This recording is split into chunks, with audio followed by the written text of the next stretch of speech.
Sa pagpasok ng 2024, patuloy pa ring pinagsasabong ng netizens ang mga kapamilya star na sina Kathryn Bernardo at Andrea Brillantes.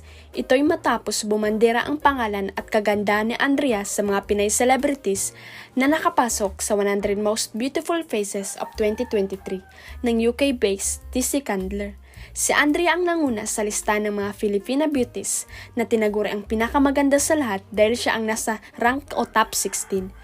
Pasok din ang iba pang kapamilya stars na sina Ivana Alawi na nasa top 21, sinundan ni Janine Gutierrez na pumasok sa top 45 at si Bel Mariano na nasa rank 71. Rank 28 naman ang dating kapamilya actress na si Liza Soberano na talaga namang hindi rin matatawaran ang ganda ng muka. Siyempre, nagpesta ng bongga-bongga ang mga fans and social media followers ni Andrea sa bagong achievement ng dalaga na hindi talaga pinatatahimik ng intriga at kontrobersya. Sa isang fan-based Facebook page na nakapangalan kay Andrea, binansagan siyang pinakamagandang babae sa Pilipinas.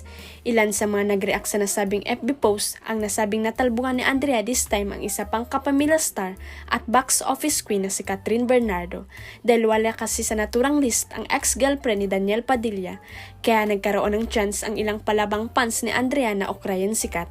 Si Andrea kasi ang itinuturing third party sa hiwalayang Katniel.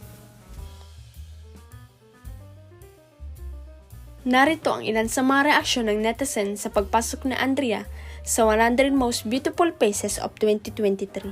At sa pagkaligwa kay Kat, bakit wala si Kathryn? Kumusta naman yung mga bashers na mukhang raisins ang mga muka? Buwak, buwak, buwak, buwak. Maganda na lalo pang sumisikat. And bata pa, mas aangat ka pa talaga anding. Chill lang lagi, wag papaapekto sa mga mapangusgang tao. I so si Andrea ang pinakamaganda sa lahat. Naungusan na naman ni Andrea ang lahat. Maganda si Andriano at bagay sa kanya ang top 16 kasi cute at maganda, sexy. Bakit hindi nyo matanggap yun? Bakit binabayaran ba kayo ni Kathryn Bernardo para ipagtanggol mo siya? Pan lang tayo ng mga artistang iniidolo natin. Kung idol mo siya, doon ka sa kanya. Basta ako kay Andrea ako.